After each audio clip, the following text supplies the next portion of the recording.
So, have you ever asked yourself, what does the universe sound like? Okay, I know what you're thinking. It's a trick question, right? Space is a vacuum, so sound can't travel. But what if we could listen to the data from the cosmos? Well, it turns out we actually can. Just take a listen to this for a second. That chiming sound you're hearing? That's the center of our Milky Way galaxy. Or, more precisely, it's an audio translation of an image from that exact spot. And this isn't just some random music. Nope.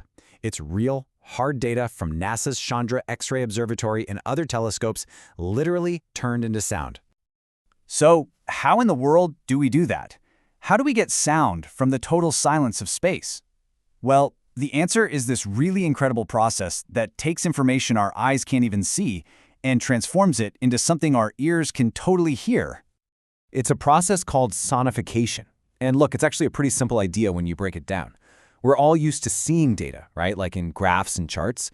Sonification is the exact same concept just for our ears. It's all about mapping different data points, things like how bright something is, or its position, or how much energy it has, to audio properties, like pitch, volume, or even which instrument is playing. And I gotta be clear here, this isn't just random noise. It's a really deliberate, thoughtful process. It all starts with the scientists deciding on the story they want to tell. What's the science here? Is it a jet shooting out of a black hole?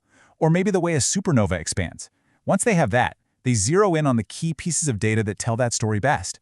And then, finally, they lay out the rules for how to turn that data into sound. Okay, let's circle back to that sound of the galactic center we heard a minute ago. How do they actually make that?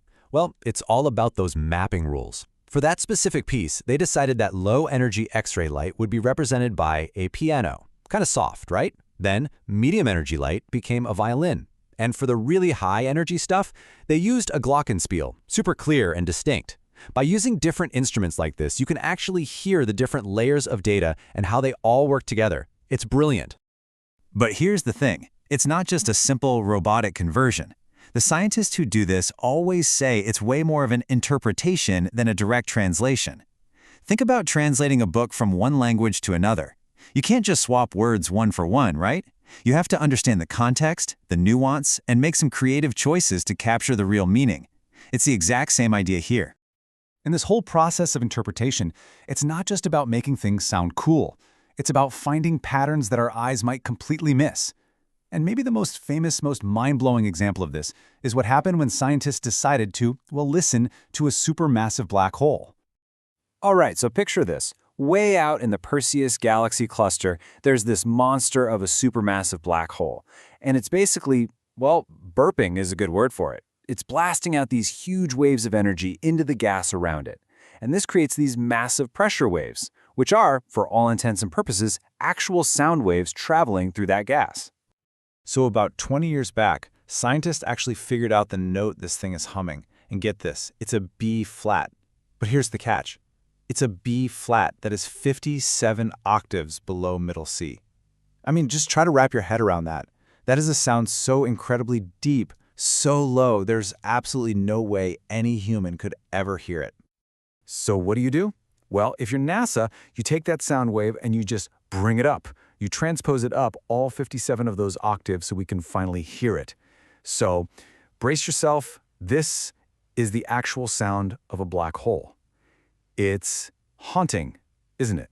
When they first released this, social media just exploded. Everyone was saying it sounds like something straight out of a horror movie. And this really gives us a whole new way to think about black holes. They've got this reputation for being these giant space monsters just sucking everything in. But really, they're more like cosmic gardeners. And I love this quote from visualization scientist Dr. Kimberly Arcand. She says they're like cosmic divas sprinkled throughout the universe that are singing these powerful songs. And we're just now, finally, learning how to listen. So yeah, this is obviously incredible science. But the why, the reason they're doing all this is honestly just as amazing. Because it's not just about making cool space sounds. It's about something much, much bigger. Making science accessible to literally everyone.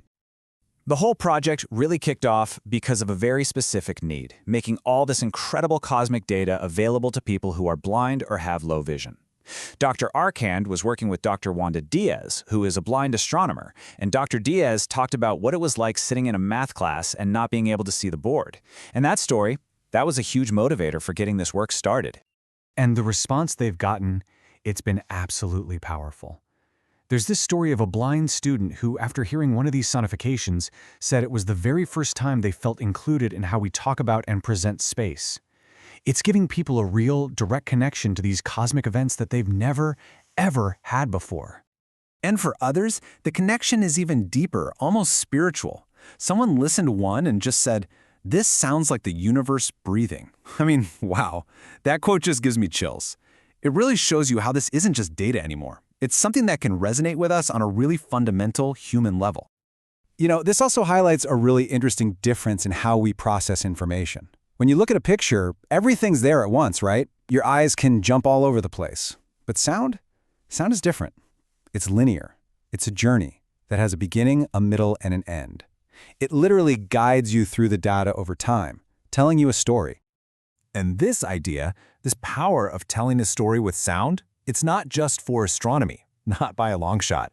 Sonification is proving to be a seriously powerful tool for scientists in a ton of different fields.